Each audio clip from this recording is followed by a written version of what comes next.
j'espère que vous allez bien. Aujourd'hui on se retrouve pour la vidéo In My Mailbox du mois d'août. Et je vais me dépêcher parce que ça fait 2 fois que je tourne cette vidéo. Et soit j'ai un problème de batterie, soit j'ai un problème de mémoire, excusez-moi. Donc je vais commencer tout de suite. On commence avec un livre qu'on m'a prêté. Et la personne qui me l'a prêté et qui m'a donné les prochains livres que je vais vous montrer, c'est Anthony. Donc si vous avez vu la vidéo du Blindfolded Book Challenge, vous savez qui c'est. Sinon je vous mets un petit lien ici pour aller voir cette vidéo. Et donc il s'agit du premier tome de Eric Rex, L'œil du dragon, de Casa Kingsley aux éditions du Rocher dans leur collection jeunesse.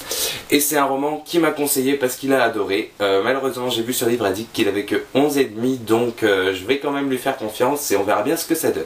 Ensuite donc il m'a donné plusieurs livres, à commencer par L'enfant mémoire de Daniel Matinigol et Alain Grousset, donc aux éditions Le Livre de Poche dans leur collection jeunesse, donc là c'est les anciennes éditions. Et voilà, c'est un tout petit livre et je me suis dit pourquoi pas tenter. Il m'a ensuite donné Kerry et Meghan, Les Manges Forêt de Kim Aldani, donc aux éditions Nathan. Donc là aussi c'est les vieilles éditions et celui-ci est dédicacé. Donc voilà, je verrai bien ce que ça donne là aussi, c'est tout petit. Il m'a ensuite donné un livre, je vous avoue, un peu plus tentant. Il s'agit de Kimo, le dernier chaman, le premier tome, Le canot magique, de Lise Baucher-Morancy aux éditions Michel Quintin. Donc là aussi c'est encore un tout petit livre qui me tente un peu plus par sa couverture. J'ai pas lu le synopsis mais on verra bien ce que ça donne. Il m'a ensuite donné un livre, c'est un 7e tome d'une série, mais le problème c'est que je sais pas si on peut lire ces livres indépendamment. Donc si vous le savez, surtout n'hésitez pas à me le dire en commentaire, ça m'aidera beaucoup. Et il s'agit du 7e tome de Magie Blanche, donc Lien Sacré, de Kate Tiernan aux éditions Pocket Jeunesse. Donc voilà, si vous pouviez me dire si je peux le lire indépendamment des autres ou s'il faut lire les 6 autres avant, ça m'aiderait beaucoup.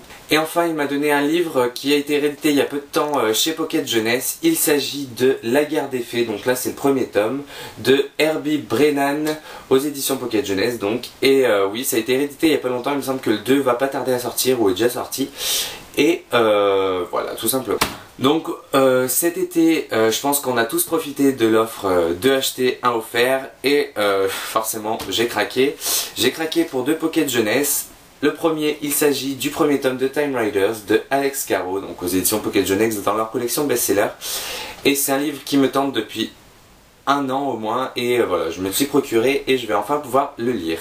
Le deuxième livre que j'ai pris pour cette offre, ça m'a un peu surpris parce qu'on pouvait prendre des grands formats. Et donc j'ai pris le premier tome de The Mortal Instrument, donc La Cité des Ténèbres, de Cassandra Clare aux éditions Pocket Jeunesse. Et je suis super content de l'avoir parce que ça fait, depuis que j'ai vu le film en fait, je suis tenté par ce livre. Et voilà, je vais enfin pouvoir découvrir cette histoire, même si c'est une bonne brique de plus de 500 pages, ça me fait pas peur.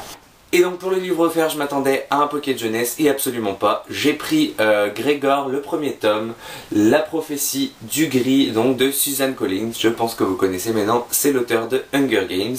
Donc là c'est aux éditions Le Livre de Poche, collection jeunesse. Et je suis bien content de l'avoir parce que Suzanne Collins, j'ai adoré Hunger Games. Et donc je voulais voir ce que ça donnait dans un style un peu plus jeunesse. Et voilà, j'espère que je retrouverai quand même le style d'écriture de l'auteur et à mon avis, ce sera le cas. Ensuite, j'ai fait un petit craquage de 4 livres à Easy Cash, à commencer par un livre, d'accord, j'ai pas lu les tomes d'avant, pas tous les tomes d'avant, mais j'ai acheté lui et je l'aurai quand même parce que je veux finir cette saga. Il s'agit du 6e tome de Harry Potter et Le Prince de Sang Mêlé, donc de J.K. Rowling aux éditions Gallimard. Et voilà, je n'ai pas le 3 et le 4 en ma possession, mais j'ai le 5 et le 7. Donc voilà, va falloir que je me les procure, que je les lise, et après je pourrai lire ce livre. J'ai ensuite trouvé les 2 premiers tomes d'une trilogie qui me tente depuis là aussi au moins 1 an. Il s'agit de la trilogie Instinct, donc j'ai pris le tome 1 et le tome 2. Et voilà, je suis super content de les avoir. Il me semble que les avis sont en général pas trop mauvais, même s'il y a quelques avis mitigés il me semble. Et donc voilà, je vais enfin pouvoir les lire. En plus les 4 livres que j'ai achetés chez eux, je les ai eu à un prix dérisoire, donc je suis bien content. Et donc le dernier livre que j'ai acheté à Easy Cash, c'est un livre aussi qui était dans ma wishlist depuis quelques temps. Il s'agit de 172 heures sur la lune de Johan Harstade aux éditions Albin Michel dans leur collection Wiz et c'est un livre qui me tentait énormément et voilà, il a l'air assez sympathique, il y a des photos dedans, etc. Donc je verrai bien ce que ça donne, en plus c'est écrit super gros et j'ai vraiment hâte de le lire.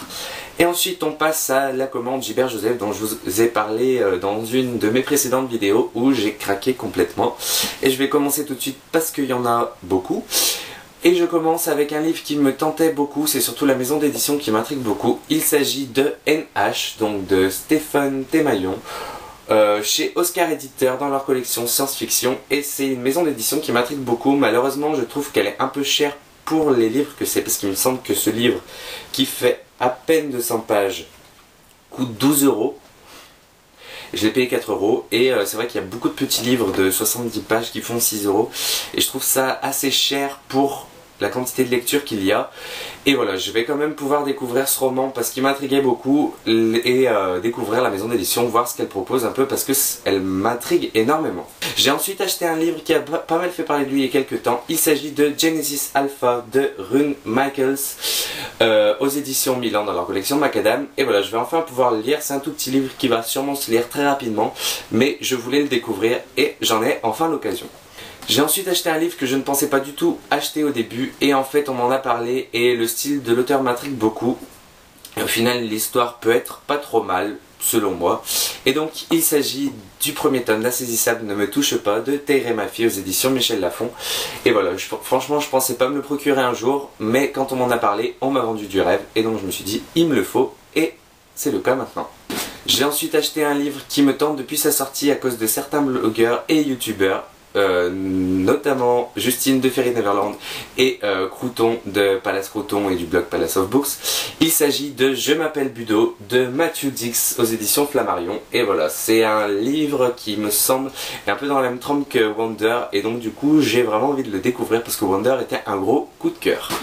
J'ai ensuite acheté un Black Moon qui me tentait depuis un moment. C'est une dystopie assez originale selon les avis que j'ai entendus. Il s'agit d'Un monde pour Clara de Jean-Luc Macastel, donc aux éditions Hachette dans leur collection Black Moon. Et voilà, c'est une histoire qui m'intrigue beaucoup. Je suis juste un peu déçu de l'état du livre, non pas sur la couverture mais sur la tranche, il y a des grosses taches. Alors qu'en principe Gilbert Joseph est connu pour avoir un livre quasiment neuf. Mais bon, c'est pas grave, c'est sûrement le seul de ceux que j'ai acheté qui est vraiment dans cet état. J'ai ensuite acheté un livre, ça fait longtemps qu'on n'en a pas entendu parler sur la blogo. Il s'agit du premier tome, donc Glau, le premier tome de la saga de Amy Kathleen Ryan, donc aux éditions du Mas dans la collection MSK. Et voilà, c'est un livre qui me tente là aussi depuis un an au moins. C'est tous des livres qu'on entendait parler il y a un an et que j'achète que maintenant. Mais bon, mieux vaut tard que jamais. Et donc voilà, je suis content de l'avoir et je vais enfin pouvoir le découvrir. Un autre roman de la même édition et de la même collection, il s'agit de Reboot de Amy Tintera, excusez-moi. Donc là aussi, depuis qu'on entend parler sur la blogo, ça fait pas très longtemps cette fois. Il me tente énormément et je vais enfin pouvoir le découvrir et j'en suis ravi. J'ai ensuite craqué pour 4R, donc voilà, la collection R des éditions Robert Laffont, excusez-moi. Et donc le premier, c'est un livre c'est un des premiers livres qui est sorti de la collection, il me semble. Il s'agit de Addict de Jeanne Ryan. Donc voilà, c'est un livre, le synopsis me tente énormément et je vais enfin pouvoir le découvrir. Et voilà, de toute façon tous les livres de la collection R, je pense que c'est plus un secret, me tentent énormément, ou en tout cas la plupart.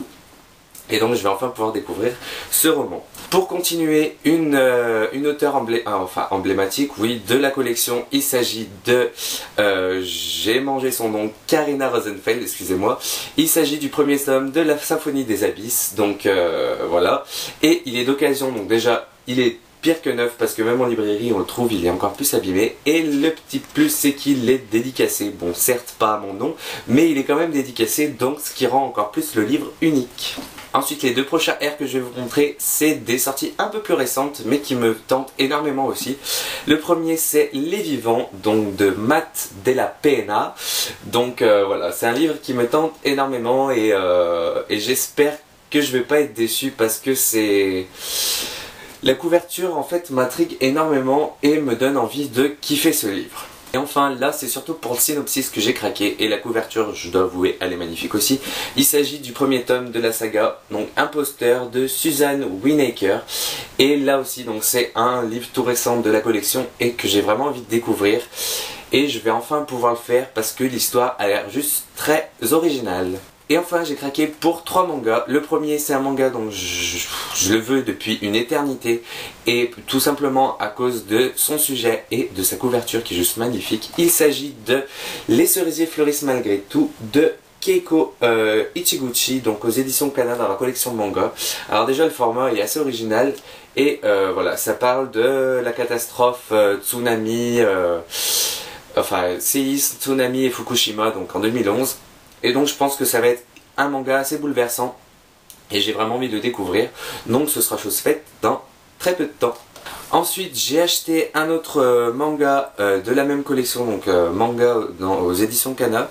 Il s'agit de La fin du monde avant le lever du jour de Inyo Asano. Et c'est un auteur qui est assez connu pour écrire des histoires bouleversantes. Et franchement j'ai envie de découvrir ce genre de manga maintenant. Là c'est du seinen, donc un manga pour adultes. Et voilà, ça a l'air c'est des contemporains il me semble en manga, assez bouleversant, et donc j'ai vraiment envie de découvrir ce genre maintenant. Donc voilà pourquoi je me suis procuré ce livre. Et enfin le dernier manga, il s'agit encore d'un seinen, oui, même si je pensais qu'au début c'était un shoujo, rien à voir. Il s'agit de Non Non Biori, donc de Atto aux éditions Clair de Lune, et ça a l'air d'être un manga assez sympathique, donc je vais enfin pouvoir le découvrir. Et voilà, quand on voit la couverture etc, ça fait penser à du shoujo un petit peu, excusez-moi, mais en fait pas du tout, je me suis trompé. Et j'ai vraiment hâte de le découvrir. Les dessins sont juste magnifiques et je pense que je vais apprécier, en tout cas je l'espère. C'en est tout pour cette vidéo. J'ai fait un peu rapide parce que j'avais pas envie de recommencer une 4e fois cette vidéo. Donc voilà, j'espère qu'elle vous a plu. Dites-moi ce que vous pensez des bouquins que je vous ai présentés. Dites-moi s'il y en a qui vous plaisent, que vous avez déjà lu, que vous n'avez pas aimé, que vous avez aimé, qui vous intriguent, etc. Que vous connaissez pas mais qui pourrait vous tenter. N'hésitez surtout pas à me dire tout ça, je vous répondrai toujours avec le plus grand plaisir. Je vous remercie parce qu'on est presque 600 sur la chaîne, peut-être qu'à un moment où je posterai la vidéo on sera 600, je ne sais pas. Mais en attendant je vous remercie parce que vous êtes de plus en plus nombreux. Donc voilà, la vidéo est terminée, j'espère encore une fois qu'elle vous a plu et je vous dis à la prochaine. Ciao.